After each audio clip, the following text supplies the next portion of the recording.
तो देखिए friends, MCQs हम लोग कैसे करते हैं, तो ये आपका प्रश्न है और ये प्रश्न आपके बुक में से जहाँ से बनाया गया है उन सभी महत्वपूर्ण चीज़ों को आपको हाईलाइट किया गया है। ठीक है, जैसे ये आपका जो है कि प्रश्न दिखाई दे रहा है और ये आपका जो है कि प्रश्न है और ये प्रश्न आपका जहाँ से बनाया गया है, देखिए उस चीज़ को यहाँ पे हाईलाइट भी किया गया है। ठीक है, तो फ्रेंड्स वीडियो में लास्ट तक बने रहिएगा। और फ्रेंड्स देखिए, पिछले चैप्टर्स के एमसीक्यूज को आप नहीं देखे हैं तो प्लेलिस्ट बनाई गई है, वहाँ से जो है कि आप जाकर देख सकते हैं। ठीक है, अब देखिए स्टार्ट करते हैं हम लोग प्रैक्टिस को अपने। मानव आँख की फोकस दूरी में परिवर्तन निम्नलिखित में से किसके कारण होता है। ठीक है, तो मानव आँख की फोकस दूरी में परिवर्तन जो है कि किसके कारण देखने को मिलता है। तो फ्रेंड्स देखिए, सिलियरी मसल्स के द्वारा जो है कि मानव आँख की फोकस दूरी में परिवर्तन देखने को मिलता है। ठीक है, तो ऑप्शन नंबर यहाँ से फ्रेंड्स आपका डी बिल्कुल राइट आंसर हो जाएगा।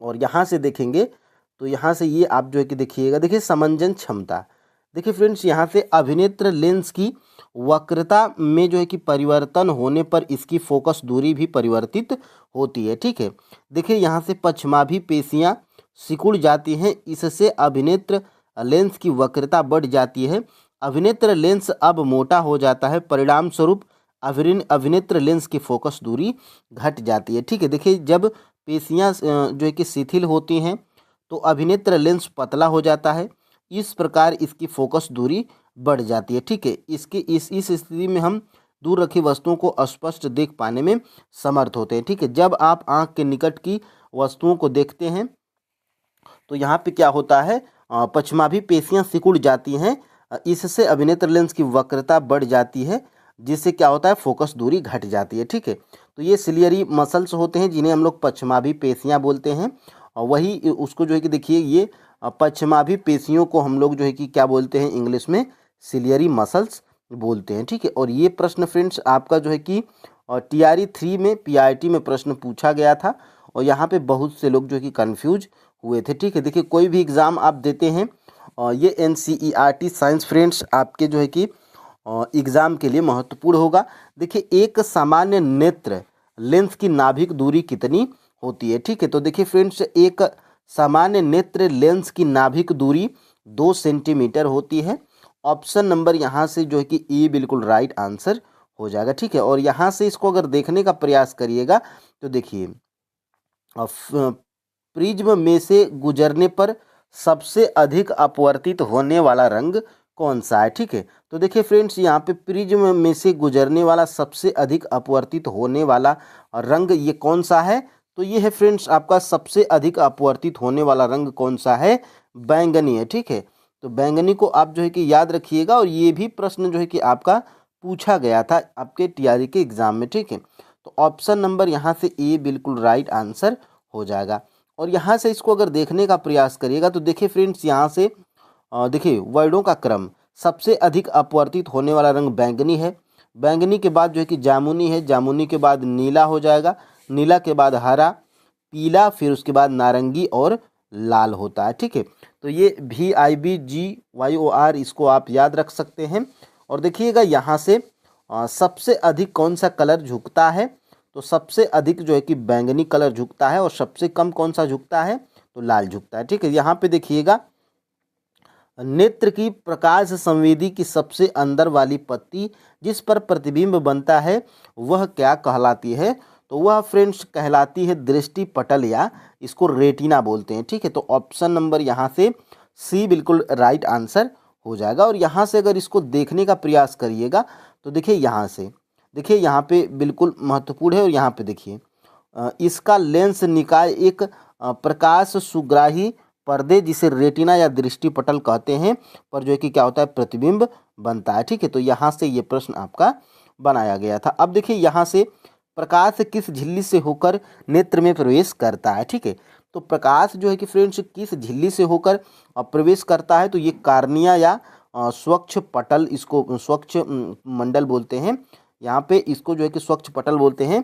देखिए ऑप्शन नंबर यहाँ से ए बिल्कुल राइट आंसर हो जाएगा, यानी कि प्रकाश जो होता है ये कार्निया झिल्ली से होकर नेत्र में प्रवेश करता है। ठीक है, तो इसको अगर ऊपर इसको देखने का प्रयास करिएगा तो देखिए यहाँ से प्रकाश एक पतली झिल्ली से होकर नेत्र में प्रवेश करता है। इस झिल्ली को हम लोग कार्निया या स्वच्छ मंडल बोलते हैं। ठीक है, तो यहाँ से महत्वपूर्ण प्रश्न आपके एग्जाम में बनते हैं। ठीक है, अब देखिए यहाँ से हम लोग आगे बढ़ते हैं।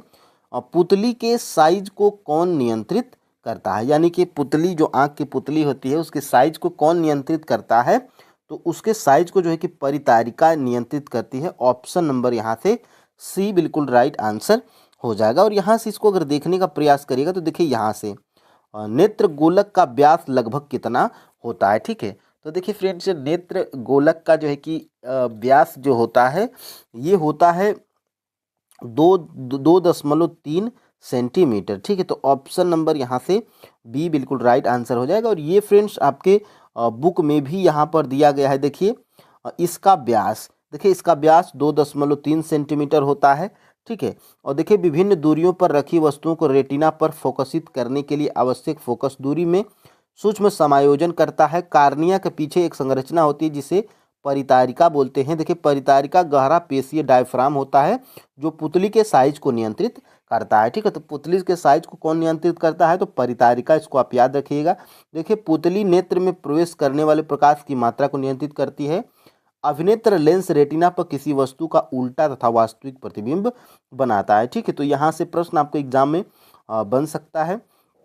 और यहाँ से देखिएगा 8 नंबर का प्रश्न, देखिए नेत्र के रेटिना पर बनने वाले प्रतिबिंब की प्रकृति क्या होगी, तो अभी आपने ऊपर पढ़ा था वास्तविक और उल्टा। ठीक है, तो ऑप्शन नंबर यहाँ से जो है कि डी बिल्कुल राइट आंसर हो जाएगा। ठीक है, क्योंकि आप जो है कि ऊपर अभी पढ़े हैं, जस्ट यहाँ से देखिएगा अभी आप ऊपर जो है कि पढ़े हैं।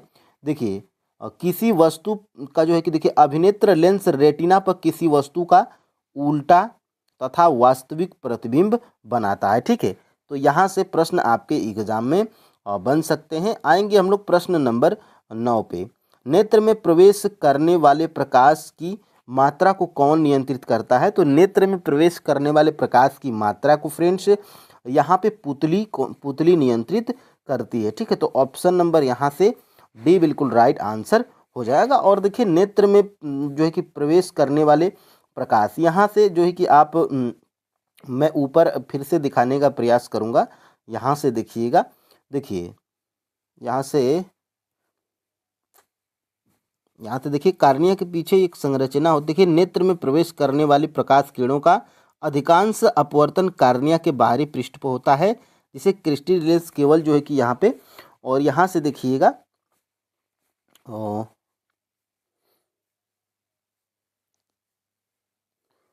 यहाँ से आते हैं फ्रेंड्स हम लोग जो है कि अपने 10 नंबर के प्रश्न के। देखिए नेत्र लेंस की जो है कि फोकस दूरी किसके द्वारा नियंत्रित होती है, तो ये जो है कि आप यहाँ पे जानते हैं पश्चमाभी पेशियों द्वारा। ठीक है, तो नेत्र लेंस की फोकस दूरी किसके द्वारा नियंत्रित होती है, तो अभी आपने ऊपर पढ़ा था पश्चमाभी पेशियों द्वारा। ठीक है, तो यहाँ पर फ्रेंड्स आपका 10 का राइट आंसर सी है। और यहाँ से इसको देखने का प्रयास करिएगा तो देखिए यहाँ से अभिनेत्र लेंस की वक्रता में परिवर्तन होने पर इसकी फोकस दूरी भी परिवर्तित होती है। ठीक है, तो ये जो है कि पश्चमाभी पेशियाँ, देखिए पश्चमाभी पेशियाँ सिकुड़ जाती हैं, इससे अभिनेत्र लेंस की वक्रता बढ़ जाती है।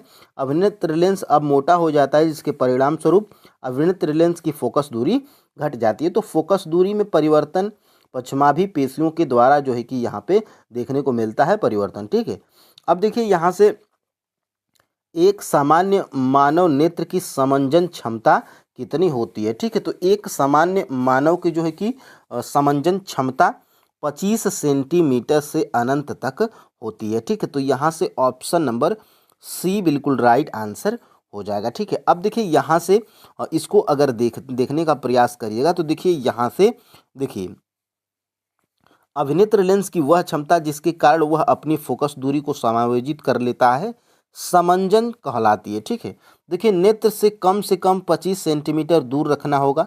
और यहाँ से देखिएगा एक सामान्य नेत्र 25 सेंटीमीटर से अनंत दूरी तक रखी सभी वस्तु को सुस्पष्ट देख सकता है। ठीक है, तो जितनी महत्वपूर्ण चीज़ें हैं फ्रेंड्स वो आपको बिल्कुल बुक से यहाँ पे मिल रही हैं। ठीक है, देखिए प्रश्न नंबर 12 को देखने का प्रयास करिएंगे तो देखिए अभिनेत्र लेंस की वह क्षमता जिसके कारण वह अपनी फोकस दूरी को समायोजित कर लेता है क्या कहलाता है, तो इसको अभी आपने ऊपर जो है कि पढ़ा था, समंजन क्षमता इसको बोलते हैं। ऑप्शन नंबर यहाँ से जो है कि बी बिल्कुल राइट आंसर हो जाएगा। ठीक है, देखिए इसको अगर फिर से दिखाने का प्रयास करूँगा तो देखिए यहाँ से बिल्कुल यहीं से जो है कि प्रश्न आपका बना था, अभिनेत्र लेंस की वह क्षमता जिसके कारण वह अपनी फोकस दूरी को समायोजित कर लेता है, समंजन कहलाती है। ठीक है, तो बिल्कुल फ्रेंड्स प्रश्न अगर आपको यहाँ से देखने को मिलेंगे तो बिल्कुल आप जो है कि सही टिक करिएगा। ठीक है, अब देखिए मानव में अस्पष्टतम दृष्टता की न्यूनतम दूरी कितनी होती है। ठीक है, तो देखिए मानव में जो है कि अस्पष्टतम दृष्टता की न्यूनतम दूरी कितनी होती है, तो ये फ्रेंड्स होता है 25 सेंटीमीटर, ये सभी को पता है। ऑप्शन नंबर यहाँ से ए बिल्कुल राइट आंसर हो जाएगा। ठीक है, अब देखिए इसके विपरीत एक और प्रश्न पूछता है, देखिए प्रमुख रूप से दृष्टि के कितने सामान्य अपवर्तन दोष होते हैं। ठीक है, तो प्रमुख रूप से जो है कि दृष्टि के कितने जो है कि दोष होते हैं, तो 3 दृष्टि दोष होते हैं। ऑप्शन नंबर यहाँ से सी बिल्कुल राइट आंसर हो जाएगा। ठीक है, और यहाँ से इसको अगर देखने का प्रयास करिएगा, देखिए दृष्टि दोष अथवा उसका संशोधन, तो देखिए प्रमुख रूप से जो है कि दृष्टि के 3 सामान्य अपवर्तन दोष होते हैं, निकट दृष्टि दोष, दीर्घ दृष्टि दोष और जरा दृष्टि दोष। और ये दीर्घ जो होता है इसको हम लोग दूर दृष्टि दोष भी बोलते हैं। ठीक है, तो ये महत्वपूर्ण है। और यहाँ से इन सभी तीनों को यहाँ पे हम लोग देखेंगे, तो देखिए यहाँ से प्रश्न नंबर 15, अधिक आयु के व्यक्तियों के नेत्र का क्रिस्टलीय लेंस दुधिया तथा धुंधला होने का जो है कि होना क्या कहलाता है। तो ये फ्रेंड्स देखिए अधिक आयु के व्यक्तियों के नेत्र का क्रिस्टलीय लेंस दुधिया तथा धुंधला होना, ये जो है कि मोतिया जो है कि बिंब, यहाँ पे ऑप्शन नंबर यहाँ से सी बिल्कुल राइट आंसर हो जाएगा। ठीक है, और यहाँ से इसको अगर देखने का प्रयास करिएगा तो देखिए मोतिया बिंद होता है। और यहाँ से देखिए एक सामान्य नेत्र में 25 सेंटीमीटर से अनंत दूरी तक रखी वस्तुओं को सुस्पष्ट देख सकता है। देखिए कभी कभी अधिक आयु के कुछ व्यक्तियों के नेत्र का क्रिस्टलीय लेंस दुधिया तथा धुंधला हो जाता है। इस स्थिति को जो है कि मोतियाबिंद जो है कि कहते हैं।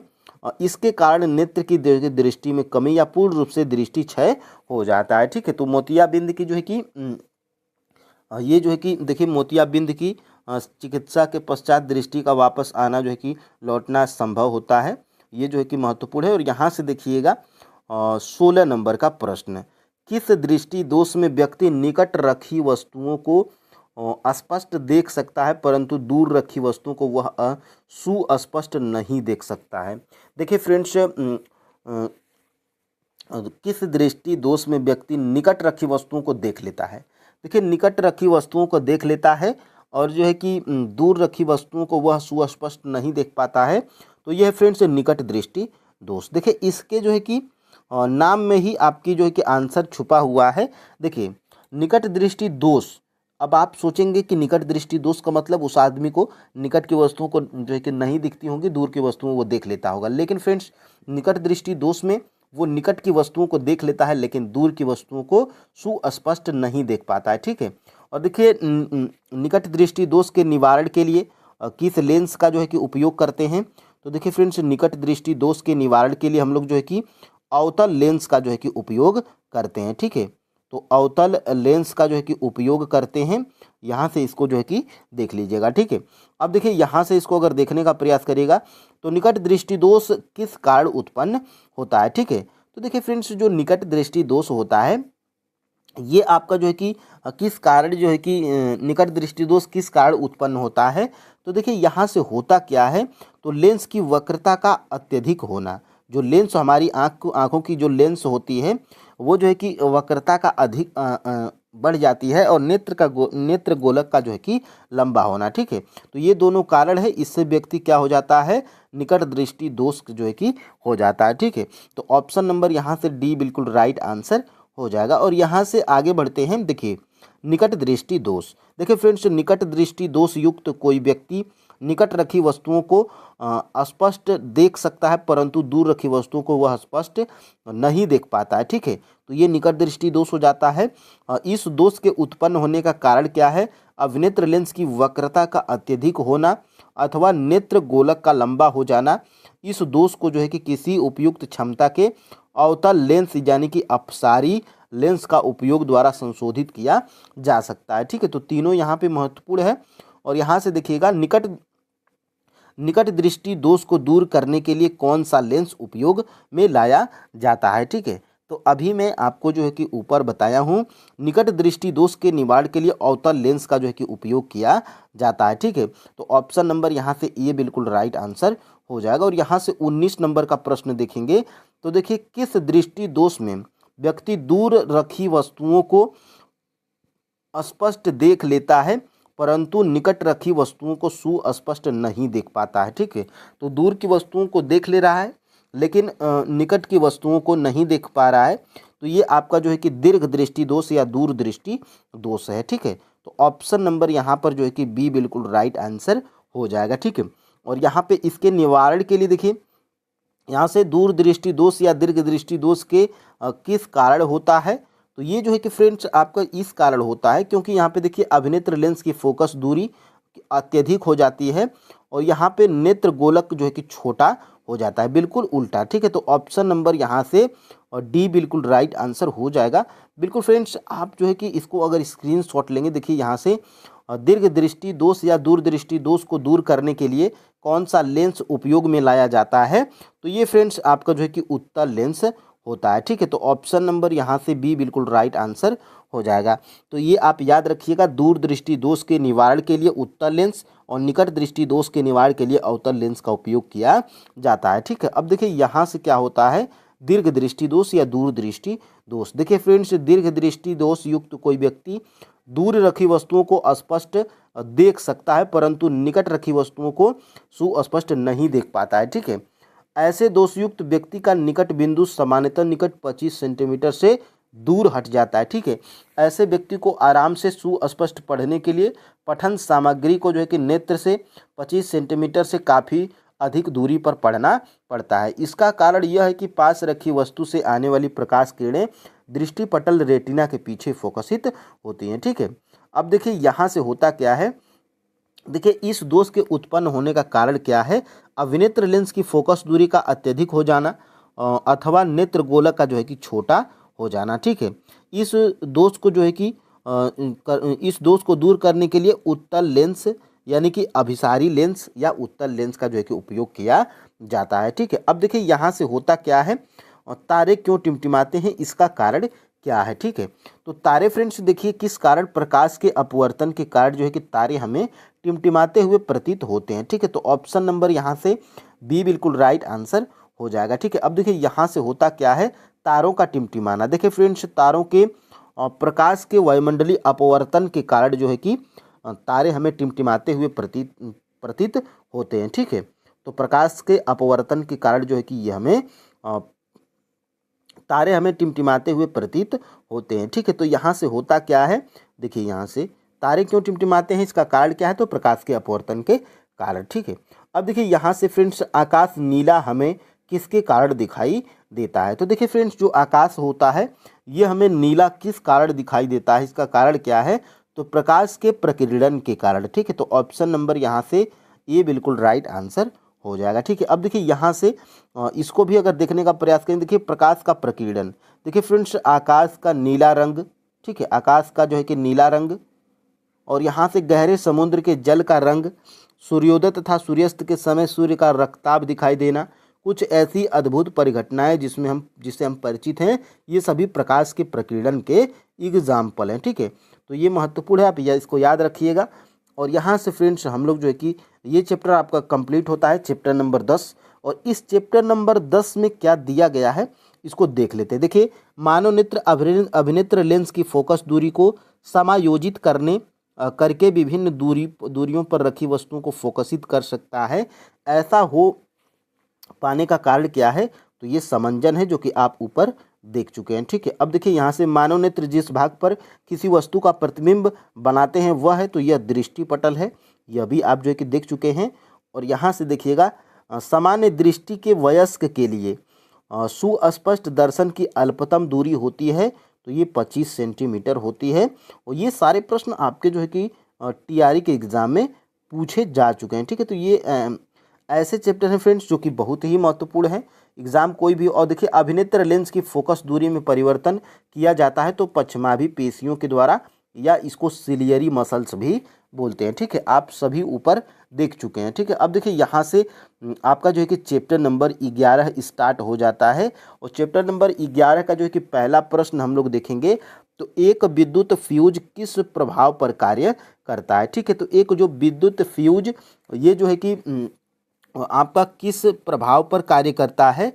तो देखिए फ्रेंड्स सबसे पहले विद्युत फ्यूज है, विद्युत फ्यूज किस प्रभाव पर कार्य करता है, तो ये विद्युत धारा के तापी प्रभाव पर कार्य करता है। ये भी प्रश्न आपके जो है कि TRE 3 में पूछा जा चुका है। ठीक है, तो ऑप्शन नंबर यहाँ से सी बिल्कुल राइट आंसर हो जाएगा। और यहाँ से आपके बुक में भी देखिए दिया गया है। देखिए सबसे पहले इसको भी देख लेते हैं, निम्नलिखित में से किस में टंगस्टन का प्रयोग किया जाता है। ठीक है, तो विद्युत बल्ब में, विद्युत बल्ब का जो फिलामेंट होता है वो टंगस्टन का बना होता है।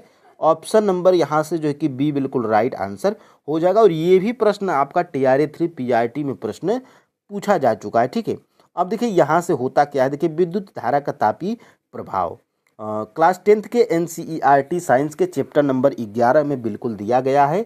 और देखिए विद्युत बल्ब या विद्युत बल्ब ये जो है कि विद्युत धारा के तापी प्रभाव पर कार्य करता है। और देखिए बल्ब के तंतुओं को बनाने के लिए टंगस्टन का प्रयोग किया जाता है। और इसका गलनांक कितना होता है टंगस्टन का, 3580 डिग्री सेल्सियस होता है। ठीक है, और देखिए यहाँ से होता क्या है, देखिए प्रायः बल्बों में रासायनिक दृष्टि से अक्रिय नाइट्रोजन तथा आर्गन गैस भरी जाती है। तो ये भी महत्वपूर्ण है, इसको जो है कि आप याद रखिएगा। ठीक है, अब देखिए यहाँ से होता क्या है, विद्युत विभव को मापने के लिए किस उपकरण का प्रयोग किया जाता है। देखिए फ्रेंड्स ये आपका TRE 1 में PRT में प्रश्न पूछा गया है, इसीलिए मैं जो है कि इसको जो है कि इसमें टाइप किया हूँ। देखिए विद्युत विभव को मापने के लिए किस उपकरण का उपयोग किया जाता है। ठीक है, तो वोल्ट मीटर और जिसे हम लोग पोटेंशियोमीटर भी बोलते हैं। ठीक है, तो इसीलिए इसका जो है कि राइट आंसर क्या हो गया है, ऑप्शन नंबर डी, उपर्युक्त में से एक से अधिक। ठीक है, तो ये आपका जो है कि फाइनल आंसर की के साथ में बता रहा हूँ। और यहाँ से ये महत्वपूर्ण है, इसको आप जो है कि याद रखिएगा। विद्युत विभव को मापने के लिए किस उपकरण का प्रयोग किया जाता है, तो उसमें फ्रेंड्स देखिएगा वोल्ट मीटर अगर ऑप्शंस में होगा या पोटेंशियोमीटर दोनों होगा तो आप एक से अधिक मारिएगा, और दोनों में से कोई एक होगा तो आप जो है कि दोनों में से किसी एक को टिक कर लीजिएगा। ठीक है, अब देखिए यहाँ से विभवांतर की माप एक यंत्र द्वारा की जाती है जिसे वोल्ट मीटर बोलते हैं। ठीक है, तो वोल्ट मीटर को सदैव उन बिंदुओं से पाश्चर्य क्रम में संयोजित करते हैं जिसके बीच विभवांतर मापना होता है। ठीक है, और आपको जो है कि यहाँ से एक प्रश्न दिखाई देगा, देखिए प्रश्न नंबर 4।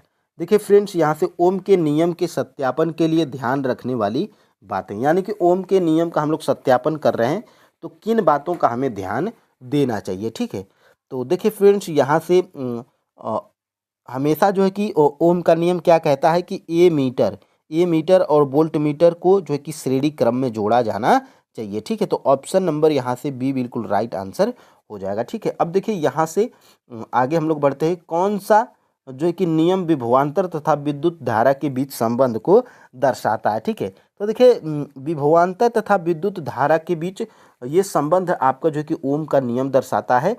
ऑप्शन नंबर यहाँ से सी बिल्कुल राइट आंसर हो जाएगा। ठीक है, और यहाँ से अगर इसको देखने का प्रयास करिएगा तो देखिए यहाँ से 1827 में जर्मन भौतिक वैज्ञानिक जॉर्ज साइमन ओम ने किसी धातु के तार में प्रवाहित विद्युत धारा आई तथा उसके सिरों के बीच विभवांतर में परस्पर संबंध का पता लगाया। ठीक है, एक विद्युत परिपथ में धातु के तार के दो सिरों के बीच विभवांतर उसमें प्रवाहित होने वाली विद्युत धारा के समानुपाती होता है। ठीक है, परंतु तार का ताप समान रहना चाहिए, इसे ओम का नियम कहते हैं। और ये आपका क्या है, ये आपका जो है कि फार्मूला है। ठीक है, V बराबर I इंटू आर होता है, और ये महत्वपूर्ण है आपका जो है कि ये एग्जाम में जरूर पूछा जाता है। और देखिए यहाँ से किसी चालक का यह गुण वह अपने में जो है कि प्रवाहित होने वाली आवेश के प्रवाह का विरोध करता है, प्रतिरोध का SI मात्रक ओम होता है। ठीक है, और देखिए R बराबर V अपान आई होता है। ठीक है, तो R बराबर V अपान आई होता है, और इस पे साधारण से प्रश्न पूछे जाते हैं और जो कि महत्वपूर्ण होते हैं। ठीक है, अब देखिए यहाँ से विद्युत धारा के प्रवाह की दिशा किस प्रकार ज्ञात की जाती है, यानी कि विद्युत धारा के प्रवाह की दिशा किस प्रकार ज्ञात की जाती है। तो ये जो है कि आपके इलेक्ट्रॉनों के बहने की दिशा के विपरीत और धनात्मक आवेश के बहने की दिशा में जो है कि होता है। ठीक है, तो ऑप्शन नंबर यहाँ से और डी बिल्कुल राइट आंसर हो जाएगा। ठीक है, अब देखिए यहाँ से होता क्या है, देखिए यहाँ से देखिए प्रवाह, देखिए फ्रेंड्स प्रवाह माना गया धनावेश के प्रवाह की दिशा को ही विद्युत धारा की दिशा माना गया। किसी विद्युत परिपथ में इलेक्ट्रॉनों का जो ऋणावेश है वह प्रवाह की दिशा के विपरीत दिशा को विद्युत धारा की दिशा माना जाता है। ठीक है, अब देखिए यहाँ से होता क्या है, विद्युत धारा को किस यंत्र से मापते हैं। तो देखिए फ्रेंड्स विद्युत धारा को जो है कि किस यंत्र से मापते हैं, ये आपका जो है कि देखिए विद्युत धारा को ए मीटर से मापते हैं।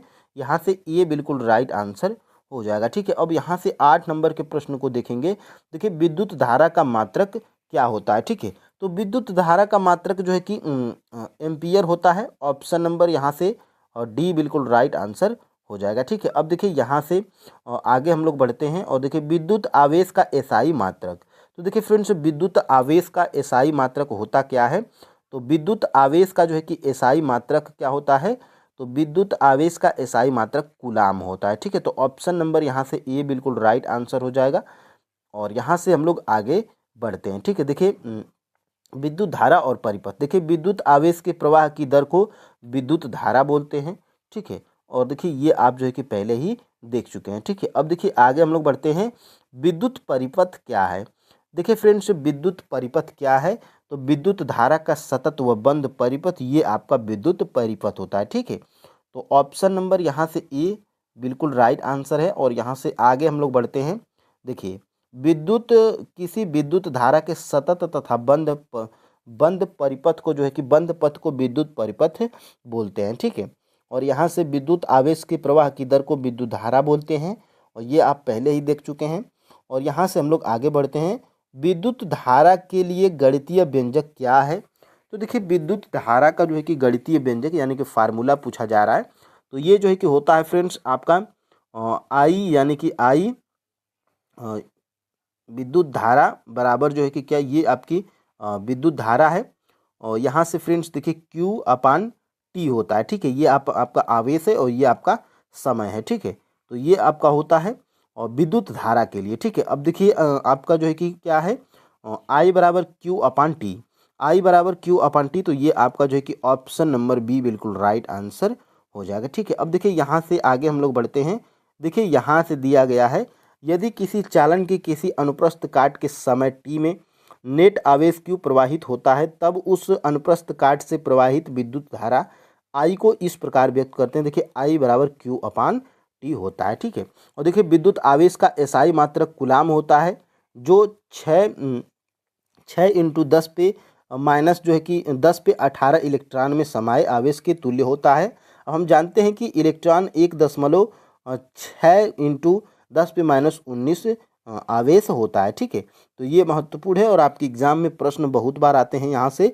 और देखिए किसी तार में से 3 सेकेंड में 30 कूलाम आवेश प्रवाहित होता है, तो तार में से एम्पियर में कितनी धारा बह रही है। ठीक है, तो अभी मैं आपको फार्मूला बताया हूँ, आई अपान Q बटा के टी होता है। ठीक है, तो यहाँ से अगर फ्रेंड्स आप इसको क्या करिएगा, यहाँ पे विद्युत धारा निकालना है, तो Q कूलाम आपका 30 है और ये आपका 3 नीचे हो जाएगा, तो इसको अगर काटेंगे तो 3.3 आपका हो जाएगा और यहाँ से ऑप्शन नंबर ए में जो है कि दिया गया। ठीक है, तो ऑप्शन नंबर यहाँ से ए बिल्कुल राइट आंसर हो जाएगा। ठीक है, अब देखिए यहाँ से हम लोग आगे बढ़ते हैं अपने जो है कि अगले प्रश्न की तरफ। और देखिए यहाँ से ये दिया भी गया है फ्रेंड्स आपका, ये आपके बुक में भी दिया गया है कि किसी विद्युत बल्ब के तंतु में 0.5 एम्पियर विद्युत धारा 10 मिनट तक प्रवाहित होती है, तो विद्युत परिपथ से जो है कि देखिए आई बराबर Q अपान तो टी होता है। ठीक है, लेकिन यहाँ पे विद्युत आवेश ज्ञात करना है, तो देखिए आवेश अपान होता क्या है, तो Q अपान जो कि आई इंटू टी हो जाता है। ठीक है, तो देखिए 0.5 यहाँ पे रख दिया है और ये इतना अपना रख दिया है। ठीक है, 10 मिनट को जो है कि सेकेंड में बदला है, तो 10 में जो है कि 60 का गुणा कर दिया है, तो 600 सेकेंड हो गया है और देखिए यहाँ पे 300 आ गया है आपका कूलाम। ठीक है, तो ये महत्वपूर्ण है और यहाँ से प्रश्न आपके एग्जाम में बनते हैं और यहाँ से दो बिंदुओं के बीच विभवांतर को कैसे निकाला जा सकता है। ठीक है, तो देखिए दो बिंदुओं के बीच विभवांतर को कैसे निकाला जा सकता है, तो ऑप्शन नंबर बी। यहाँ से फ्रेंड्स देखिएगा V बराबर W बटा के Q हो जाता है। ठीक है, तो यहाँ से ये फार्मूला है, आप जो है कि इसको निकाल सकते हैं। यहाँ से option number B right answer है। और यहाँ से आगे हम लोग बढ़ते हैं अपने जो है कि 15 नंबर के प्रश्न की तरफ। देखिए यहाँ से 12 वोल्ट विभवांतर के दो बिंदुओं के बीच 2C आवेश को ले जाने में कितना कार्य किया जा सकता है। ठीक है, तो ये देखिए फ्रेंड्स यहाँ पे फार्मूला क्या होता है, W बराबर V इंटू क्यू होता है। ठीक है, तो इसको यहाँ पे कार्य निकालना है, तो ये आपका जो है कि दिया गया है कितना, 12 दिया गया है, और Q कितना दिया गया है, 2 दिया गया है। ठीक है, तो यहाँ से कितना हो जाएगा 24, और कार्य का मात्रक कितना होता है, जूल होता है, तो यहाँ पे 24 J हो जाएगा। ठीक है, और ये आपका जो है कि बुक में भी दिया गया है, यहाँ से बिल्कुल सेम जो है कि सूत्र यहाँ से जो है कि दिया गया है। ठीक है, अब देखिए यहाँ से होता क्या है, देखिए यहाँ से बिल्कुल यही जो है कि बिल्कुल सवाल आपके बुक में भी दिया गया है। देखिए विभवांतर 12 वोल्ट, और ये देखिए Q बराबर क्या है, 2 कूलाम है। ठीक है, तो देखिए W बराबर क्या कर दिया गया है, 12V और इंटू 2 और C। ठीक है, तो कितना हो गया है 24, और कार्य का मात्रक होता है यहाँ पे जूल होता है। ठीक है, तो ये महत्वपूर्ण है। और यहाँ से हम लोग आगे बढ़ते हैं। देखिए परिपथ में दो बिंदुओं के बीच विभवांतर को बनाए रखने के लिए कौन सा यंत्र प्रयोग में लाया जाता है। ठीक है, तो 16 का राइट आंसर आपका डी है, सेल जो है कि लाया जाता है। ऑप्शन नंबर यहाँ से डी बिल्कुल राइट आंसर हो जाएगा। और यहाँ से देखेंगे देखिए विद्युत विभव का विभवांतर। देखिए किसी विद्युत परिपथ में विद्युत धारा बनाए रखने के लिए सेल अपनी संचित रासायनिक ऊर्जा खर्च करता है। ठीक है, और देखिए यहाँ से किसी धारावाही विद्युत परिपथ के दो बिंदुओं के बीच विभवांतर को हम उस कार्य द्वारा परिभाषित करते हैं जो एकांक आवेश को एक बिंदु से दूसरे बिंदु तक जो है कि लाने में। और देखिए यहाँ से विद्युत परिपथ किससे मिलकर बनता है। ठीक है, तो देखिए फ्रेंड्स जो विद्युत परिपथ होता है ये प्लग कुंजी, सेल अथवा एक बैटरी, वैद्युत अवयव तथा संयोजी तारों से मिलकर बना होता है। ये इसीलिए आपका ऑप्शन नंबर डी बिल्कुल राइट आंसर हो जाएगा। ठीक है, और यहाँ से इसको अगर देखने का प्रयास करिएगा तो बिल्कुल आपके बुक में भी देखिए विद्युत परिपथ आरेख। ठीक है, देखिए विद्युत परिपथ देखिए दिखाया गया है कि एक सेल, एक बैटरी, एक प्लग कुंजी, वैद्युत अवयव एवं जो कि संयोजी तारों से मिलकर बना होता है कौन, विद्युत परिपथ। ठीक है, तो ये आपका है, और यहाँ से देखिएगा ये सारी चीज़ें मिलके बनता है। ठीक है, और आपके बुक में भी दिया गया है। और यहाँ से बढ़ते हैं अपने जो है कि 18 नंबर के प्रश्न की तरफ। यदि प्रतिरोध दोगुना हो जाए तो विद्युत धारा कितनी हो जाएगी। देखिए प्रतिरोध को अगर दुगना आप करेंगे तो ये क्या हो जाएगा, विद्युत धारा कितनी हो जाएगी, तो आधी हो जाती है। ऑप्शन नंबर यहाँ से जो है कि ये बिल्कुल राइट आंसर हो जाएगा, ये फार्मूला से है। और यहाँ से देखिए ये इसी फार्मूला पे है। यहाँ पे आप जो है कि देखिएगा यहाँ से आपको जो है कि मैं दिखाने का प्रयास करूँगा। तो देखिए V बराबर कितना होता है, I इंटू आर होता है। ठीक है, और यहाँ से देखिएगा ये कितना होता है, तो यहाँ से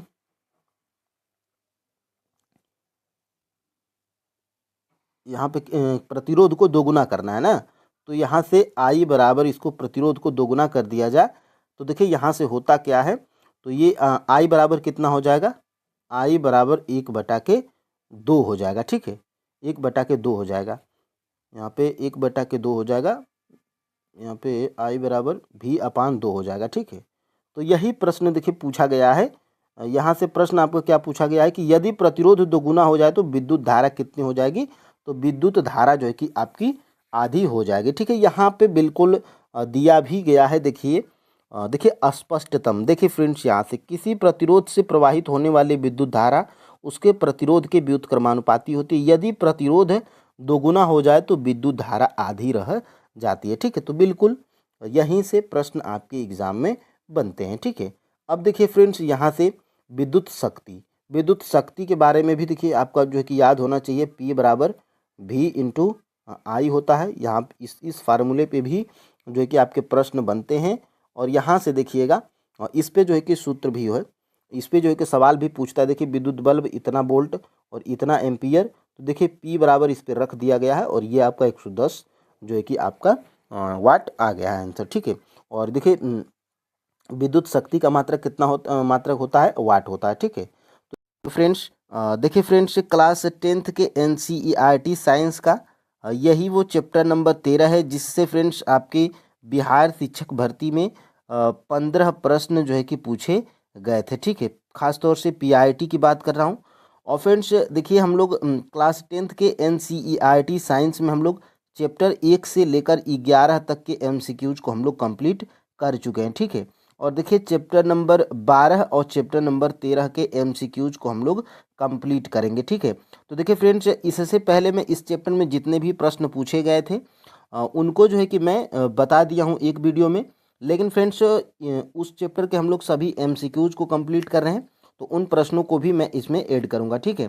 ताकि फ्रेंड्स आप बाद में कमेंट करते हो कि ये जो है कि पुरानी वीडियो है, ठीक है। तो उसमें उन प्रश्नों को भी आप साथ में ही देखेंगे और इस चैप्टर के सभी MCQs को भी देखेंगे, ठीक है। निम्नलिखित में से किसके पास उच्च ऊर्जा स्तर और जो है कि छोटा तरंग दैर्ध्य है, ठीक है। ये फाइनल आंसर के साथ में इसका राइट आंसर क्या है?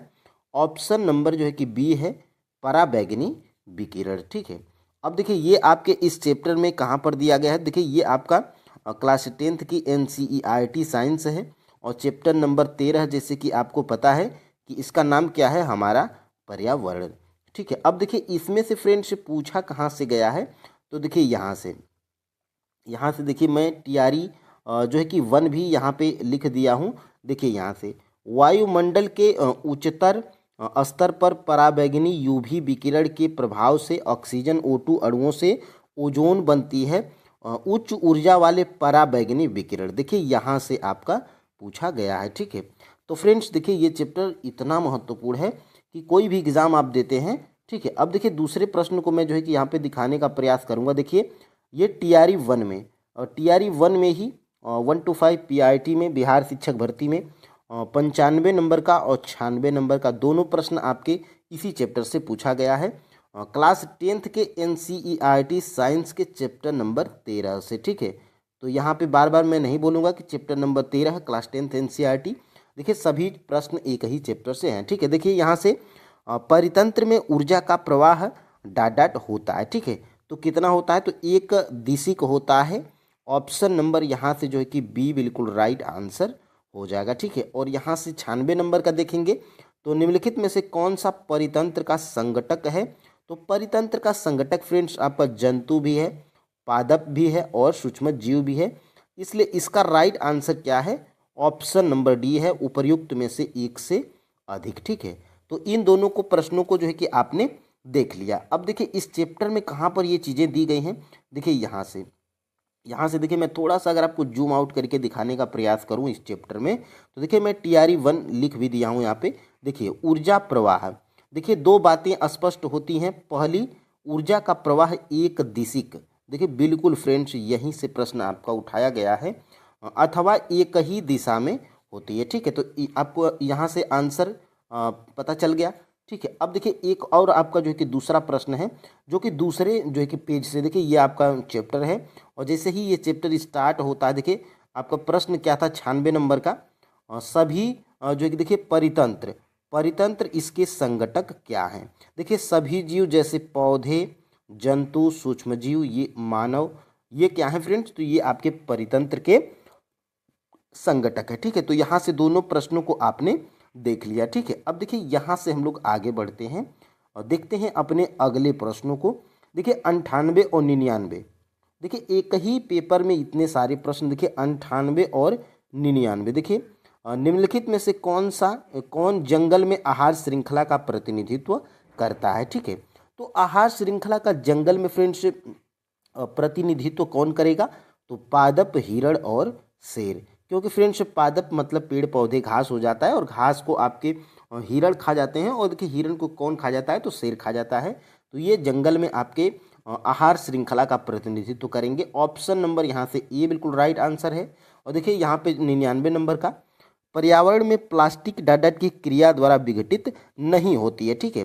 तो इसका राइट आंसर क्या है, और इसका जो है कि राइट आंसर फ्रेंड्स आपका ऑप्शन नंबर डी है, एक से अधिक, ठीक है। यहाँ से एक से अधिक है यहाँ से इसको आप ध्यान दीजिएगा, ऑप्शन नंबर डी।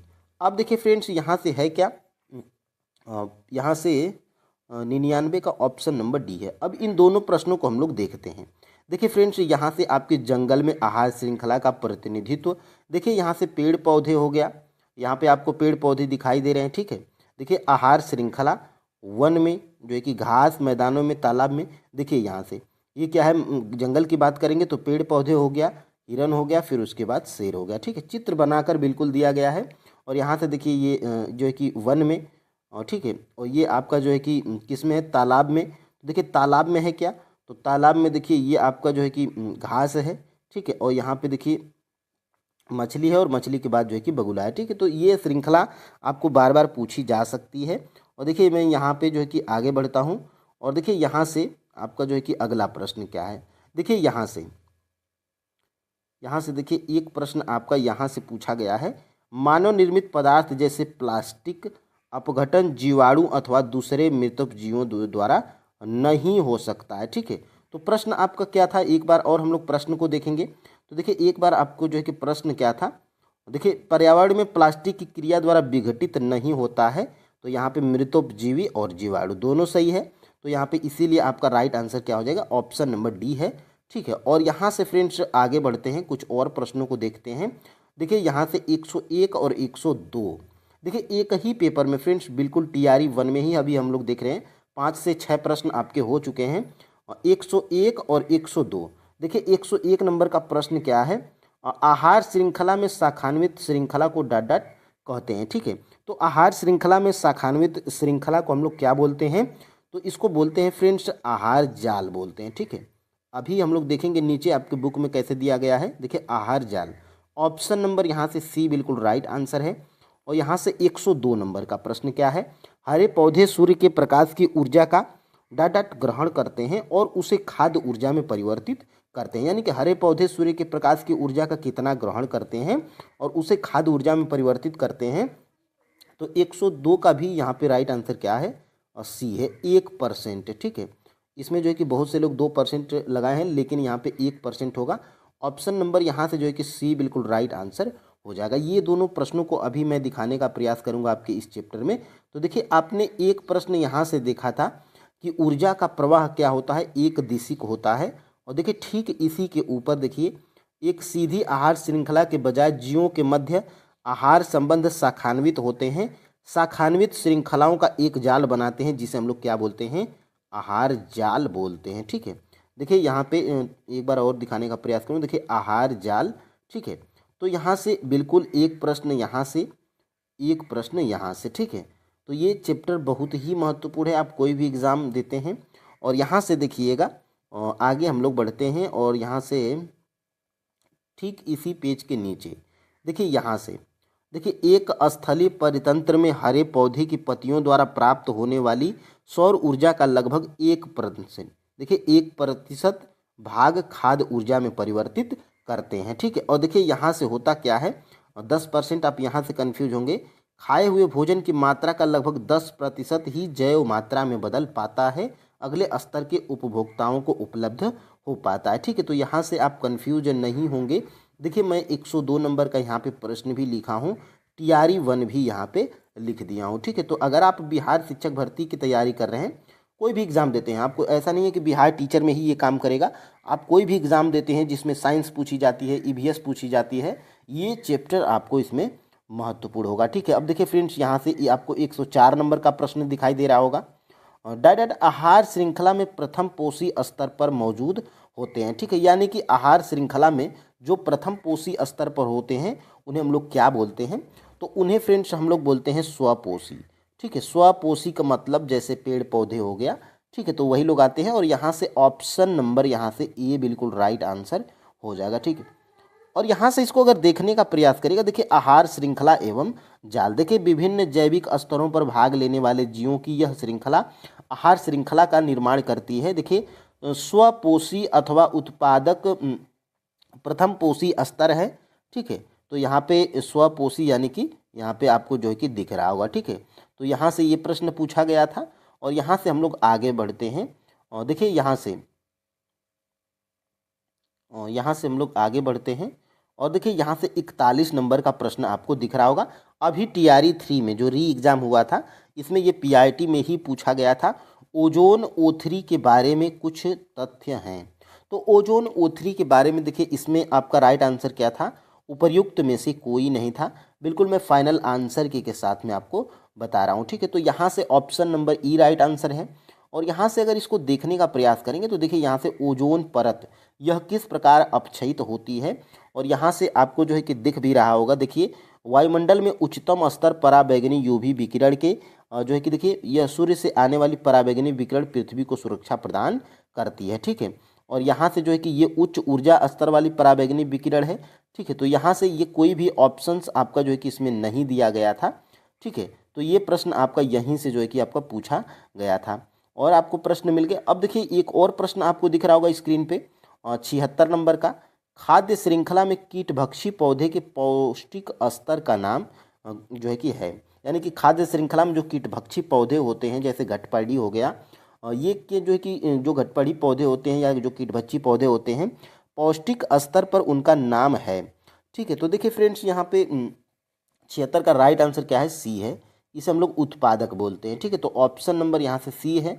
और यहाँ से इसको अगर देखने का प्रयास करिएगा तो देखिए यहाँ से बिल्कुल, यहाँ से अगर जो है कि देखने का प्रयास करिएगा तो देखिए यहाँ से ये प्रश्न आपका परितंत्र, बिल्कुल देखिए मैं 76 नंबर यहाँ पे लिख भी दिया हूँ। देखिए यहाँ से सभी हरे पौधे एवं नील हरित शैवाल जिनमें प्रकाश संश्लेषण की क्षमता होती है इस वर्ग में आते हैं तथा उत्पादक कहलाते हैं, ठीक है। तो ये महत्वपूर्ण है।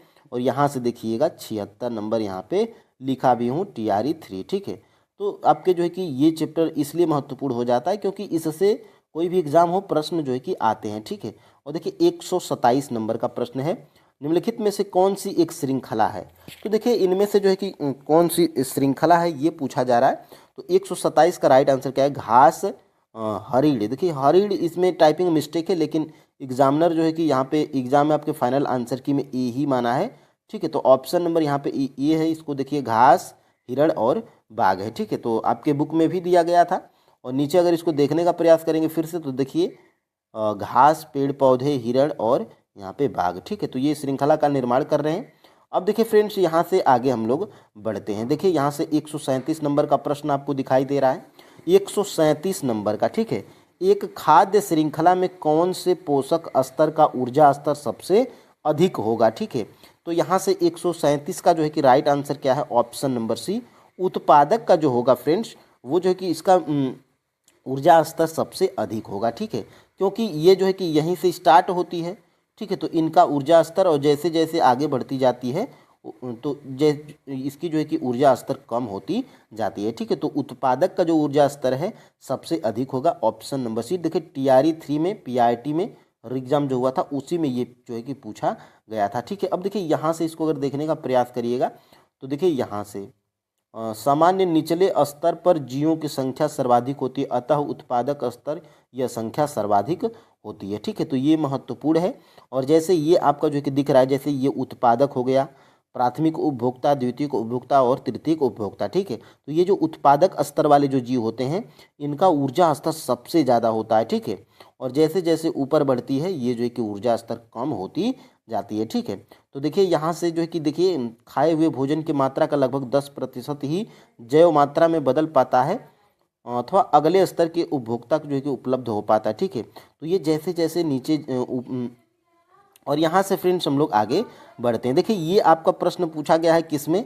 टीआरई 3.06 to 8 में, यानी कि 6 से 8 वाला जो एग्ज़ाम हुआ था उसमें पूछा गया है, निम्नलिखित में से कौन सी पर्यावरण अनुकूल प्रथाएं हैं, ठीक है। तो ये प्रश्न मैं इसलिए लाया हूँ क्योंकि इसमें राइट आंसर क्या है? ऑप्शन नंबर डी है, एक से अधिक, ठीक है। आप जो है कि पहले ऑप्शंस को पढ़िए। अनावश्यक लाइटें और पंखे बंद कर दें, अपनी अपनी माँ द्वारा अपने स्कूटर पर आपको छोड़ने के बजाय पैदल चले जाना स्कूल, ठीक है। खरीदारी करते समय सामान रखने के लिए कपड़े का थैले साथ ले जाना, ठीक है। और यही सेम प्रश्न आपके इस चैप्टर के, देखिए ये चैप्टर जैसे ही ख़त्म होता है इसमें बिल्कुल यही वाला देखिए दिया गया है।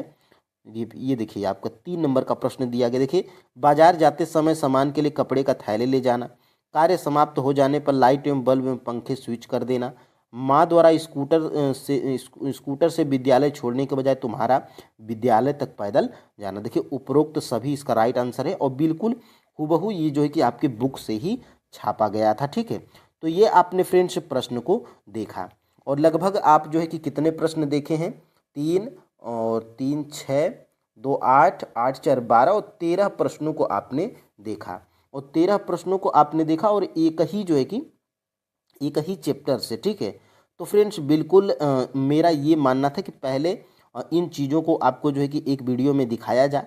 ठीक है, फिर उसके बाद जो है कि देखिए चैप्टर हमारा कौन सा बचा है। देखिए क्लास 10th के NCERT साइंस में टोटल जो है कि 13 चैप्टर हैं। ठीक है, जिसमें हम लोग 1 से लेकर जो है कि 1 से लेकर 11 तक के MCQs को कंप्लीट कर चुके हैं। ठीक है, देखिए बचा हुआ है चैप्टर नंबर हमारा 12 और चैप्टर नंबर 13। ठीक है, जिसमें 13 नंबर का महत्वपूर्ण है और ये इसका सारा MCQs हम लोग। तो यहाँ पर देखिएगा पहला प्रश्न क्या है, यहाँ से सबसे पहले पहला प्रश्न क्या है। देखिए हरे पौधे सूर्य के प्रकाश की ऊर्जा का डट ग्रहण करते हैं और उसे खाद्य ऊर्जा में परिवर्तित करते हैं। ठीक है, तो यहाँ पर फ्रेंड्स देखिएगा जो हरे पौधे होते हैं वो सूर्य की प्रकाश में सूर्य की प्रकाश में जो है कि कितने प्रतिशत ऊर्जा ग्रहण करते हैं और उसे खाद्य ऊर्जा में परिवर्तित करते हैं। तो देखिएगा इसका राइट आंसर क्या है, ऑप्शन नंबर ए है, यानी कि 1%। 1% यहाँ पे ध्यान से देखिएगा, हरे पौधे सूर्य के प्रकाश की ऊर्जा का 1% ग्रहण करते हैं और उसे खाद्य ऊर्जा में परिवर्तित करते हैं। ठीक है, देखिए फ्रेंड्स आप कोई भी एग्जाम देते हैं इस चैप्टर से प्रश्न आपके जो है कि एग्जाम में बनते हैं। ठीक है, देखिए विस्तृत अध्ययन किया गया है और यह पाया गया है। देखिए यहाँ पे एक स्थलीय परितंत्र में हरे पौधे की पत्तियों द्वारा प्राप्त होने वाली सौर ऊर्जा का लगभग 1% खाद्य ऊर्जा में परिवर्तित करते हैं। ठीक है, तो यहाँ से प्रश्न बन सकता है।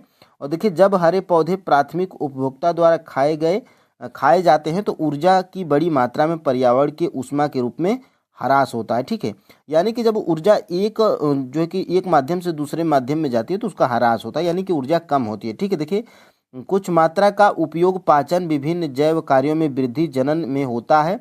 खाए हुए भोजन की मात्रा का लगभग 10% ही जैव मात्रा में बदल पाता है तथा अगले स्तर के उपभोक्ता को जो है कि उपलब्ध हो पाता है। अतः हम कह सकते हैं कि प्रत्येक स्तर पर उपलब्ध कार्बनिक पदार्थों की मात्रा का औसतन 10% ही उपभोक्ता के अगले स्तर तक पहुंचता है। ठीक है, और देखिएगा यहाँ से देखिएगा देखिए क्योंकि उपभोक्ता के अगले स्तर के लिए ऊर्जा की बहुत मात्रा कम मात्रा उपलब्ध हो पाती है, अतः आहार श्रृंखला सामान्यतः 3 अथवा 4 चरण की होती है। प्रत्येक चरण पर ऊर्जा का ह्रास होता है। ठीक है, तो ये प्रश्न बन सकता है कि प्रत्येक चरण पे ऊर्जा का क्या होता है, तो ह्रास होता है।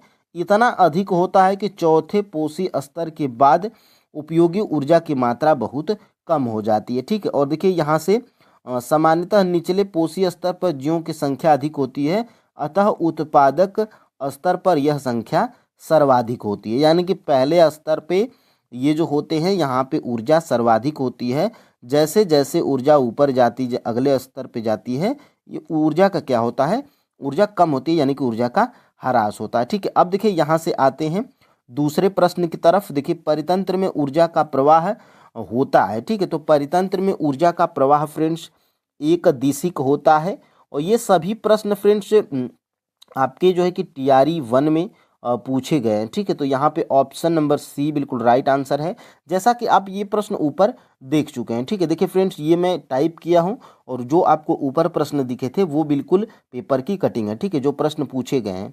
अब देखिए यहाँ से क्या है, देखिए यहाँ से ऊर्जा प्रवाह के चित्र 13.4 में, यानी कि यहाँ पर देखिएगा चित्र 13.4 पीछे है।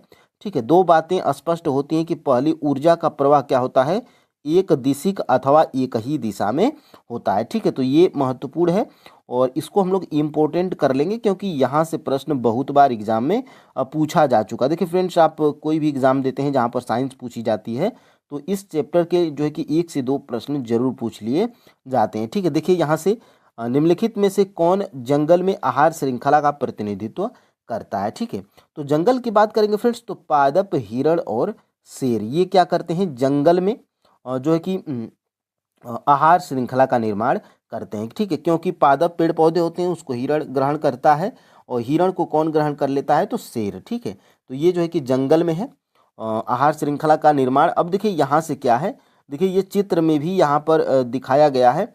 देखिए यहाँ पे ये आपका जंगल पेड़ पौधे हैं, फिर उसके बाद हिरन है, और फिर उसके बाद क्या है, बाघ है, यहाँ पे शेर भी हो सकता है, ठीक है। तो ये पूछा जा सकता है। और देखिए यहाँ से आगे बढ़ते हैं 4 नंबर के प्रश्न की तरफ। आहार श्रृंखला में शाखान्वित श्रृंखला को कहा जाता है। तो जो आहार श्रृंखला में जो शाखान्वित श्रृंखला होती है उसे हम लोग आहार जाल बोलते हैं।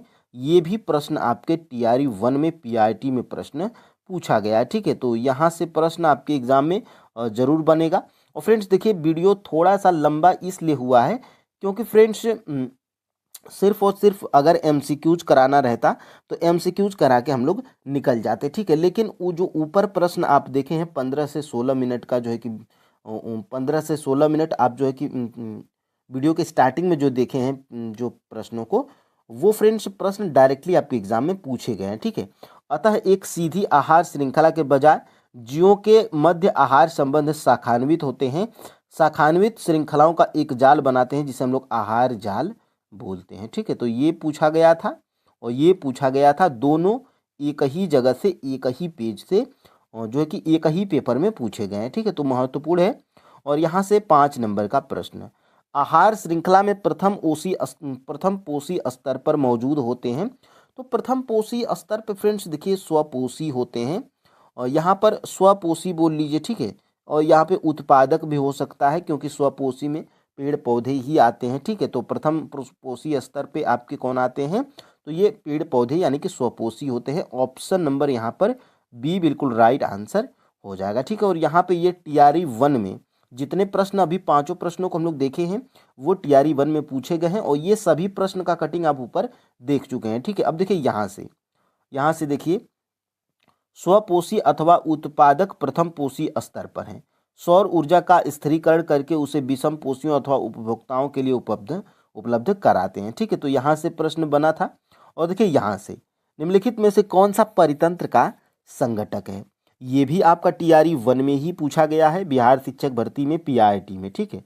तो देखिए इसका राइट आंसर क्या है, इसका right answer friends option number D है, उपर्युक्त में से एक से अधिक है। क्योंकि परितंत्र की संघटक की बात करेंगे तो इसमें आपके पादप भी आते हैं, जंतु, सूक्ष्मजीव, ये सभी आते हैं, ठीक है। अब देखिए ये आपका जो है कि कहाँ पर दिया गया है, तो देखिए इसी चैप्टर में परितंत्र, इसके जो है कि संघटक क्या हैं।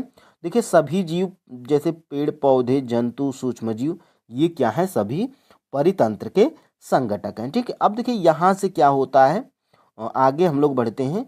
और यहाँ से 7 नंबर का प्रश्न, खाद्य श्रृंखला में कीटभक्षी पौधे की पौष्टिक स्तर का नाम क्या है। तो जो खाद्य श्रृंखला में जो कीटभक्षी पौधे होते हैं उनका अपौष्टिक स्तर पर नाम क्या है, तो ये फ्रेंड्स आपका जो है कि उत्पादक, ठीक है। तो ये उत्पादक की श्रेणी में आते हैं। ऑप्शन नंबर यहाँ पर सी बिल्कुल राइट आंसर है, और ये टीआरई 3 में ही पूछा गया है 1 to 5 में यानी कि पीआईटी में, ठीक है।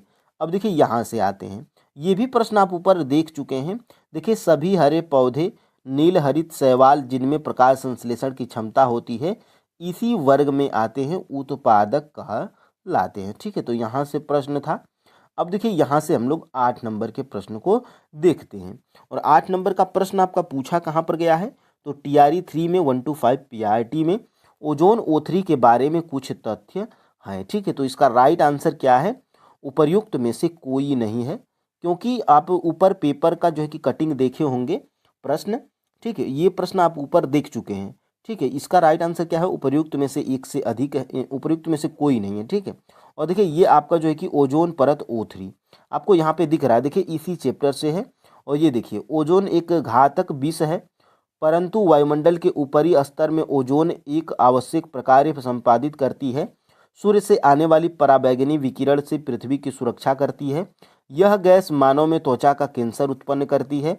वायुमंडल के उच्चतम पर पराबैंगनी यूवी विकिरण के प्रभाव से ऑक्सीजन O2 अणुओं से ओजोन बनाती है। उच्च ऊर्जा वाले पराबैंगनी विकिरण ऑक्सीजन अणुओं O2 को विघटित कर स्वतंत्र ऑक्सीजन O परमाणु बनाते हैं। तो ये आप ऊपर देख चुके हैं, ठीक है।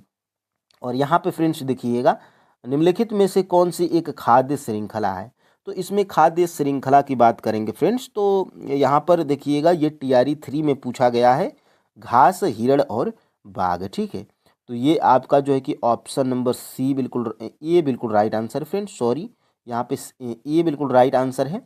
और यहाँ पर देखिएगा, देखिए ये मैं आपको ऊपर ही दिखा चुका हूँ इस प्रश्न को, पेपर की कटिंग देखिए, यहाँ पे पेड़ पौधे, हिरण और बाघ है। ठीक है, तो यहीं से प्रश्न पूछा गया था।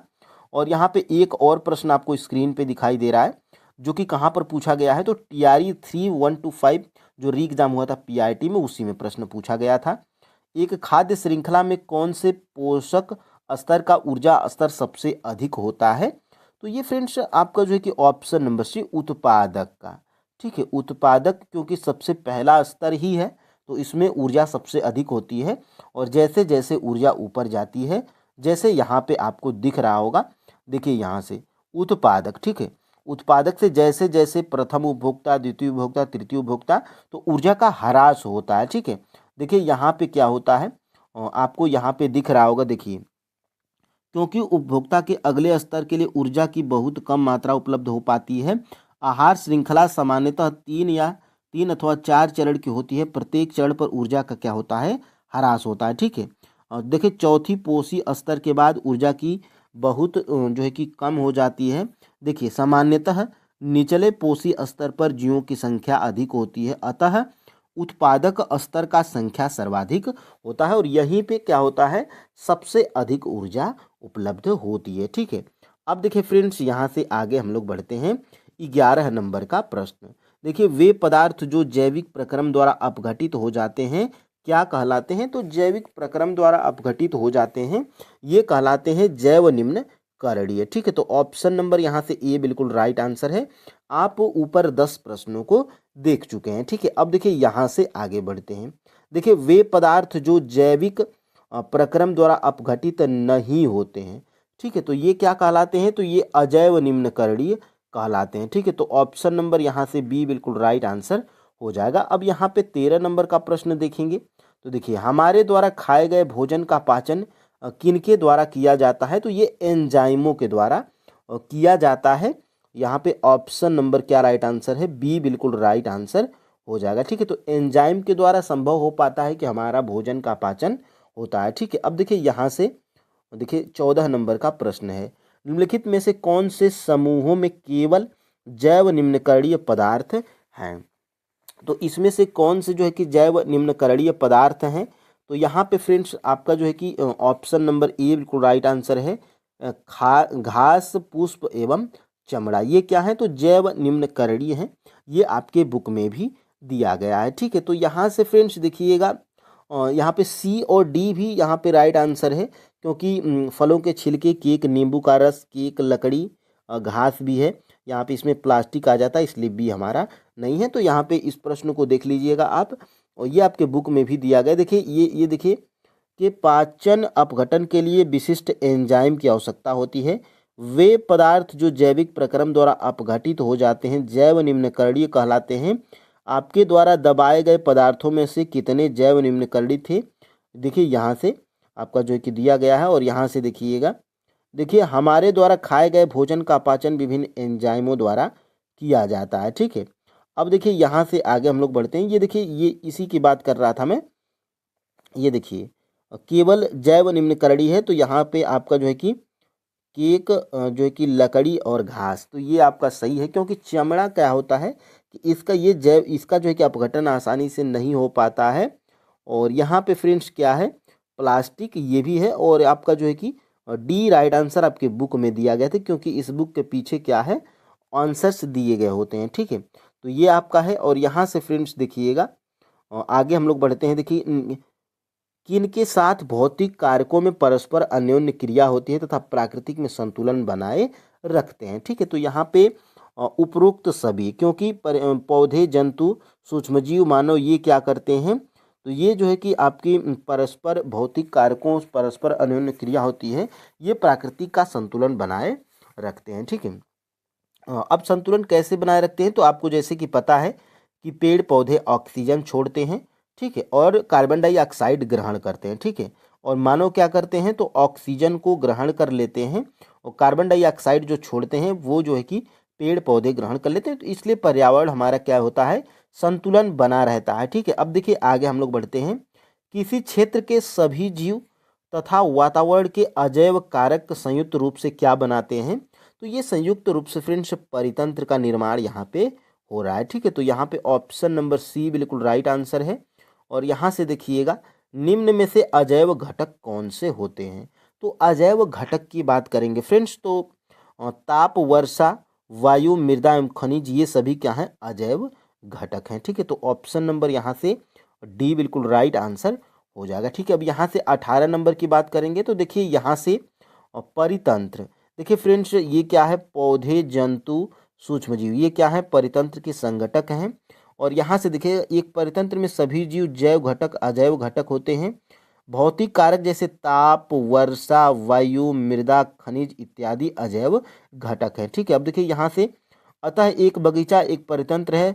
वन, तालाब तथा झील परितंत्र के अन्य प्रकार हैं। ये प्राकृतिक परितंत्र हैं, जब बगीचा तथा खेत मानव निर्मित कृत्रिम परितंत्र है। ठीक है, तो ये यहाँ से प्रश्न आपके एग्जाम में बनते हैं।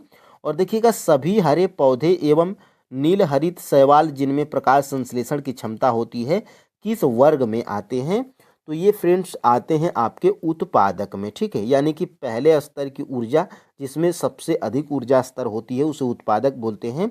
और इसी उत्पादक की श्रेणी में आपके हरे पौधे, नील हरित शैवाल, ये सभी आते हैं जिनमें प्रकाश संश्लेषण की क्षमता होती है। ठीक है, तो ये अभी ऊपर आपको जस्ट दिखाई दे रहा हो, देखिए सभी हरे पौधे एवं नील हरित शैवाल जिनमें प्रकाश संश्लेषण की क्षमता होती है, इसी वर्ग में आते हैं, उत्पादक कहलाते हैं। ठीक है, तो यहाँ से प्रश्न बना तो नहीं है, लेकिन फ्रेंड्स बन सकता है। ठीक है, अब देखिए यहाँ से किसकी उपस्थिति में अकार्बनिक पदार्थों से कार्बनिक पदार्थ जैसे शर्करा, चीनी एवं मंड का निर्माण कर सकते हैं, तो ये फ्रेंड्स आपका जो है कि ऑप्शन नंबर सी बिल्कुल राइट आंसर है।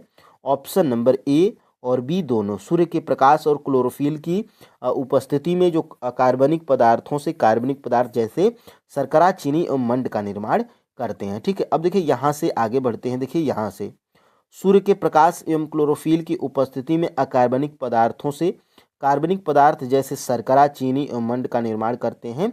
ठीक है, तो यहाँ से प्रश्न आपके एग्जाम में बन सकता है। अब देखिए यहाँ से आगे हम लोग बढ़ते हैं। उपभोक्ता को कौन से वर्गों में बांटा जाता है। ठीक है, तो उपभोक्ता को फ्रेंड्स देखिए, शाकाहारी में, मांसाहारी में, सर्वाहारी में, परजीवी में बांट सकते हैं आप।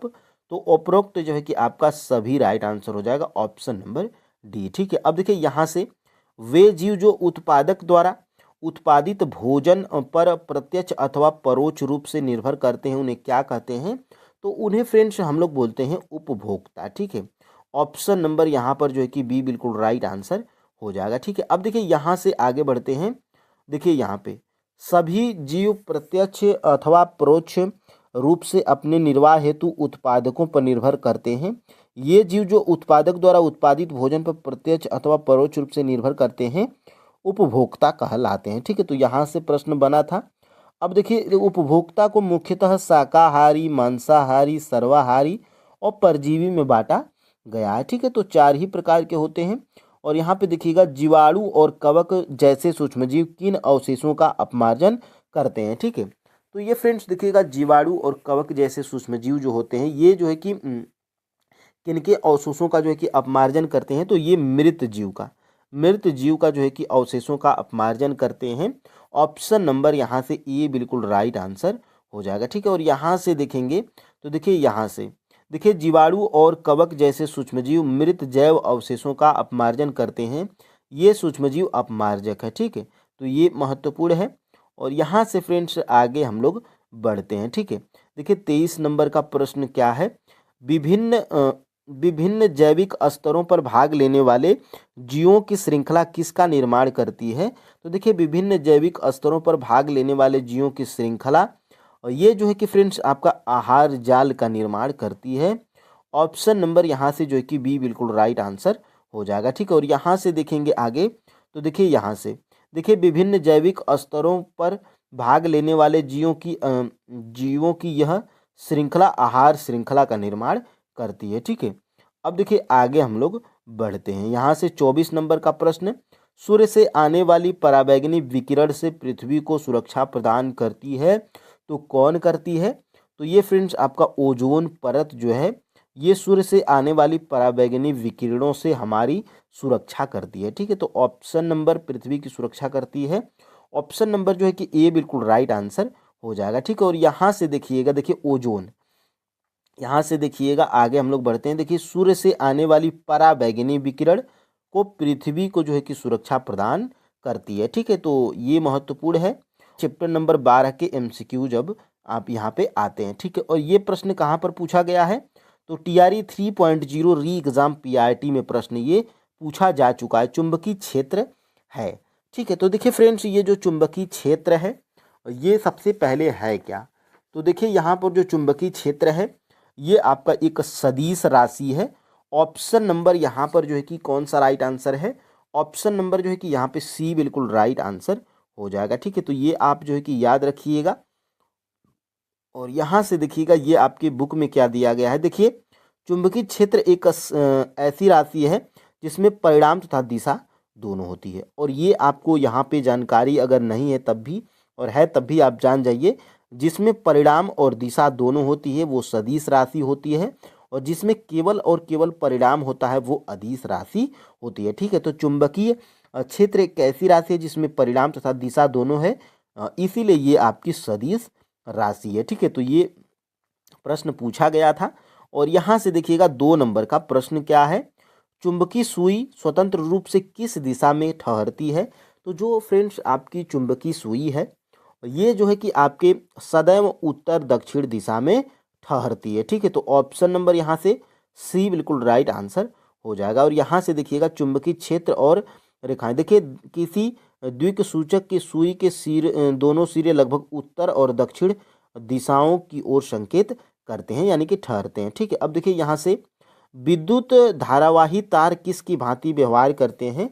तो देखिए फ्रेंड्स विद्युत धारावाही तार ये जो है कि आपके चुंबक की भांति व्यवहार करते हैं। ठीक है, देखिए फ्रेंड्स विद्युत धारावाही तार यानी कि देखिए विद्युत धारावाही तार का मतलब देखिए आप जो है कि एक सेल ले लीजिए और दोनों तरफ जो है कि प्लस माइनस जो है कि आप जोड़ लीजिए। ठीक है, और एक जो है कि आप कील ले लीजिए और कील में क्या करिए, तार को जो है कि लपेट दीजिए। ठीक है, और इसको देखिए एक भाग इधर सटा दीजिए प्लस वाला, और माइनस वाला जब इसमें सटाएंगे, अगर आप इसमें कील को चिपकाते हैं फ्रेंड्स लोहे वाले पदार्थों को, तो देखिए अगर दोनों आप सटा के जब लोहे को आप जो है कि छोटे छोटे लोहे के कणों को उठाएंगे तो ये इसमें क्या होते हैं, चुंबक की भांति व्यवहार करते हैं, यानी कि इसमें आकर्षित हो जाते हैं, सट जाते हैं। ठीक है, लेकिन जैसे ही एक सिरा आप छुड़ाएंगे सभी लोहे के कण गिर जाते हैं। ठीक है, तो ये चुंबक की भांति व्यवहार करते हैं। अब देखिए आगे हम लोग आते हैं यहाँ पे, किसी देखिए विद्युत धारावाही चालक के कारण चुंबकीय क्षेत्र, देखिए किसी धातु के चालक में विद्युत धारा प्रवाहित करने पे उसके चारों ओर एक चुंबक क्षेत्र उत्पन्न हो जाता है। ठीक है, तो ये चुंबक की भांति व्यवहार करते हैं। देखिए यहाँ से उत्तर दिशा की ओर संकेत करने वाले चुंबक के सिरे को क्या कहते हैं? ठीक है, तो साफ बात है फ्रेंड्स, उत्तर दिशा की ओर संकेत कर रहा है तो इसको हम लोग क्या बोलेंगे, उत्तर ध्रुव बोलेंगे। इसमें जो है कि कोई लॉजिक नहीं है, बस ये जो है कि नॉर्मल है। ठीक है, लेकिन प्रश्न में आप जो है कि अगर आपको नहीं पता है, नहीं पढ़े हैं, तो कंफ्यूज हो जाएंगे कि इतना आसान प्रश्न कैसे पूछ लेता है। और बिल्कुल आप इसमें दक्षिण पूर्वी ध्रुव पश्चिमी ध्रुव कुछ लगा के हट जाएंगे और आपका जो है कि एक प्रश्न गलत हो जाएगा, जो कि बिल्कुल आसान है। ठीक है, अब देखिए यहाँ से आगे हम लोग बढ़ते हैं। विजातीय ध्रुव में परस्पर किस प्रकार का अणु, किस प्रकार का जो है कि गुण होता है, सॉरी यहाँ पे किस प्रकार का गुण होता है? तो देखिए फ्रेंड्स इसमें जो है कि आकर्षण होता है, आकर्षण वाला गुण होता है इसमें। Option number D right answer है। ठीक है, अब देखिए यहाँ से आगे हम लोग बढ़ते हैं। देखिए चुंबकीय क्षेत्र और क्षेत्र रेखाएं, देखिए किसी दिक्सूचक की सुई दोनों सिरे लगभग उत्तर दक्षिण दिशाओं की ओर संकेत करती है। और देखिए उत्तर दिशा की ओर संकेत करने वाली सिरे को उत्तरोमुखी ध्रुव यानी कि उत्तर ध्रुव बोलते हैं। दूसरा सिरा दक्षिण की ओर जिसे दक्षिण ध्रुव बोलते हैं। ठीक है, देखिए यहाँ से विभिन्न क्रियाकलापों के द्वारा हमने यह प्रेक्षण किया कि चुंबकों के सजातीय ध्रुवों में परस्पर प्रतिकर्षण, विजातीय ध्रुवों में परस्पर जो है कि आकर्षण होता है। तो यही ऊपर पूछा गया था फ्रेंड्स आपसे कि विजातीय। ठीक है, तो विजातीय में क्या है? तो यहाँ पे देखिए विजातीय ध्रुव में परस्पर किस प्रकार का गुण होता है, तो अभी मैं ऊपर बताया था आकर्षण होता है। ठीक है, अब देखिए यहाँ से आगे हम लोग बढ़ते हैं अपने जो है कि 6 नंबर के प्रश्न की तरफ। यह किसने प्रमाणित किया था कि विद्युत तथा चुंबकत्व परस्पर संबंधित परिघटनाएं हैं। ठीक है, तो देखिए फ्रेंड्स यह जो है कि प्रमाणित कौन किया था, तो ये हैंस क्रिश्चियन ऑस्टेड के द्वारा ये जो है कि प्रैक्टिकल किया गया था या निकाला गया था कि विद्युत तथा चुंबकत्व परस्पर संबंधित परिघटनाएं हैं। ऑप्शन नंबर यहाँ से डी बिल्कुल राइट आंसर है। और यहाँ से आप जो है कि देख पा रहे होंगे अपने प्रेक्षणों के आधार पर ऑस्टेड ने यह प्रमाणित किया कि विद्युत तथा चुंबकत्व परस्पर संबंधित परिघटनाएं हैं। ठीक है, तो देखिए हैंस क्रिश्चियन ऑस्टेड। ठीक है, तो ये प्रश्न बन सकता है। और यहाँ से आगे हम लोग बढ़ते हैं। किसी चुंबक के चारों ओर का वह क्षेत्र जिसमें उसके बल का संसूचन किया जाता है वह क्या कहलाता है। तो देखिए फ्रेंड्स बल का संसूचन किया जाएगा तो वह क्या कहलाता है, तो वह कहलाता है फ्रेंड्स चुंबकीय क्षेत्र कहलाता है। ठीक है, तो ऑप्शन नंबर यहाँ से सी बिल्कुल राइट आंसर हो जाएगा। और यहाँ से आगे बढ़ते हैं। देखिएगा, देखिए किसी चुंबक के चारों ओर का वह क्षेत्र जिसमें उसके बल का संसूचन किया जाता है उस चुंबक का जो है कि क्या कहलाता है, तो उस चुंबक का जो है कि चुंबकीय क्षेत्र कहलाता है। ठीक है, तो बेसिक प्रश्न आपके बुक्स में दिए गए हैं और यही सब प्रश्न आपके एग्जाम में पूछे जा रहे हैं। ठीक है, तो बिल्कुल कंफ्यूज नहीं होना है। चैप्टर वाइज आप कंप्लीट कर जाइए। पिछले 4 क्लास को आप नहीं देखे हैं, यानी कि पिछले आप जो है कि 1 से लेकर 11 चैप्टर के एमसीक्यूज को नहीं देखे हैं फ्रेंड्स, तो बिल्कुल प्लेलिस्ट बनाई गई है, वहाँ से आप जो है कि जाकर देख सकते हैं। और देखिए चुंबक के अंदर चुंबकीय क्षेत्र रेखाओं की दिशा क्या कहलाती है, तो ये फ्रेंड्स कहलाती है उत्तर से दक्षिण ध्रुव कहलाती है। ठीक है, तो ऑप्शन नंबर यहाँ से सी बिल्कुल राइट आंसर है। और यहाँ से देखिएगा, देखिए यहाँ से चुंबक के भीतर चुंबकीय क्षेत्र रेखाओं की दिशा उसके दक्षिण ध्रुव से उत्तर ध्रुव की होती है, अतः चुंबकीय क्षेत्र रेखाएं एक बंद वक्र होती हैं। ठीक है, तो ये महत्वपूर्ण है। और यहाँ से देखिएगा चुंबक के बाहर चुंबकीय क्षेत्र रेखाओं की दिशा क्या कहलाती है, तो चुंबक के बाहर की बात करेंगे फ्रेंड्स तो ये क्या कहलाती है, तो ये उत्तर से दक्षिण ध्रुव कहलाती है। ऑप्शन नंबर यहाँ से सी बिल्कुल राइट आंसर हो जाएगा। और यहाँ से देखिएगा चुंबकीय क्षेत्र रेखाएं कैसी होती है, तो देखिए चुंबकीय क्षेत्र रेखाएं जो होती है फ्रेंड्स ये बंद वक्र रेखाएं होती हैं। ऑप्शन नंबर यहाँ से ए बिल्कुल राइट आंसर हो जाएगा। ठीक है, और ये आपके बुक्स में भी दिया गया है। यहाँ पे देखिएगा चुंबक के भीतर चुंबकीय क्षेत्र रेखाओं की दिशा उसके दक्षिण ध्रुव से उत्तर ध्रुव की होती है, चुंबकीय क्षेत्र रेखाएं एक बंद वक्र होती हैं। ठीक है, तो बिल्कुल एक भी लाइन को आपको मिस नहीं करना है। और देखिए आप कंफ्यूजन में मत रहिएगा फ्रेंड्स, और एक भी प्रश्नों को मैं छोड़ा नहीं हूँ। ठीक है, जितने प्रश्न बन सकते थे उतने हमने एमसीक्यूज बना दिए हैं फ्रेंड्स। आपको जो है कि बुक पढ़ने की कोई ज़रूरत नहीं, अगर आपके पास है तो आप जो है कि जानते होंगे। अगर फ्रेंड्स आपके पास अगर ये बुक नहीं है तो आप जो है कि डाउनलोड कर सकते हैं। आप जो है कि गूगल पे जाइएगा और वहाँ पे लिखिएगा क्लास टेंथ NCERT साइंस जो है कि PDF इन हिंदी, तो आपका जो है कि PDF आपके सामने आ जाएगा, वहाँ से डाउनलोड करके जाइएगा। आप चैप्टर नंबर 12 और 13 को देखिएगा कितना महत्वपूर्ण है। ठीक है, अब देखिए यहाँ से ये प्रश्न आप देखिए, किसी धारावाही चालक द्वारा उत्पन्न चुंबकीय क्षेत्र रेखाओं की दिशा का पता कैसे लगाया जा सकता है, तो ये पता लगाया जा सकता है फ्रेंड्स दक्षिण हस्त अंगूठा नियम के द्वारा, जो कि मोस्ट इम्पोर्टेंट है। ऑप्शन नंबर यहाँ से सी बिल्कुल राइट आंसर हो जाएगा। ठीक है, और यहाँ से देखिएगा, देखिए दक्षिण हस्त अंगुष्ठ नियम। ठीक है, ये आप जो है कि पहले से परिचित होंगे, आपने क्लास 10th के जो है कि आप जिस बोर्ड में होंगे ये आपको पहले पढ़ चुके होंगे। किसी विद्युत धारावाही चालक से संबंध चुंबकीय क्षेत्र की दिशा ज्ञात करने एक सुगम उपाय नीचे दिया गया है। ठीक है, तो ये दक्षिण हस्त अंगूठा नियम के द्वारा संभव हो पाता है।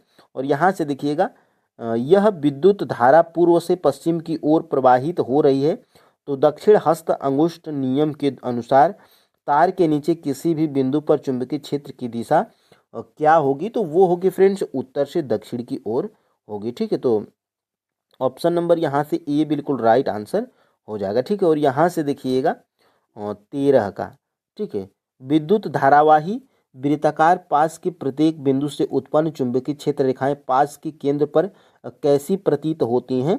तो ये फ्रेंड्स प्रतीत होती हैं आपकी सीधी रेखाओं के रूप में प्रतीत होती हैं। ठीक है, तो ऑप्शन नंबर यहाँ से सी बिल्कुल राइट आंसर हो जाएगा। और 14 का देखेंगे तो यहाँ पे देखिएगा, देखिए विद्युत धारावी वृत्ताकार पास के कारण चुंबकीय क्षेत्र, बिल्कुल हेडिंग ही आपका यही है।